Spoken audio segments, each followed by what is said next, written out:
Hi and welcome back. ಬೆಳಿಗ್ಗೆ 4 ಗಂಟೆಗೆ ನಾವು ನಮ್ಮ ಅಂತರ್ಗಂಗೆ ಕೇವ್ ಎಕ್ಸ್ಪ್ಲೋರೇಷನ್ ಮತ್ತು ಸನ್ರೈಸ್ ಟ್ರೆಕ್ ಶುರು ಮಾಡಿದ್ವಿ. ಕೇವ್ನಲ್ಲಿ ಎದ್ದು ಬಿದ್ದು ಹೊರಳಾಡ್ಕೊಂಡು ಹೇಗೋ ಹೊರಗೆ ಬಂದ್ವಿ. ಏನೇ ಹೇಳಿ ಎಕ್ಸ್ಪರ್ಟ್ ಗೈಡ್ ಜೊತೆ ಕೇವ್ ಎಕ್ಸ್ಪ್ಲೋರೇಷನ್ ಸಖತ್ತಾಗಿತ್ತು. ಇದಾದಮೇಲೆ ನಾವು ವ್ಯೂ ಪಾಯಿಂಟ್ ಕಡೆ ಟ್ರೆಕ್ಕಿಂಗ್ ಮಾಡಿದ್ವಿ ಮತ್ತು ಸನ್ರೈಸ್ಗಾಗಿ ಕಾಯ್ತಾ ಇದ್ವಿ.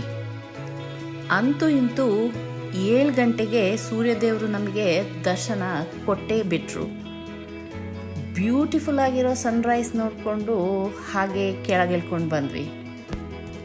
ಕೆಳಗಿಳ್ಕೊಂಡು ಬರಬೇಕಾದ್ರೇನು ನಿಮಗೆ ಬ್ಯೂಟಿಫುಲ್ ಆಗಿರೋ ವ್ಯೂ ನೋಡೋಕ್ಕೆ ಸಿಗುತ್ತೆ.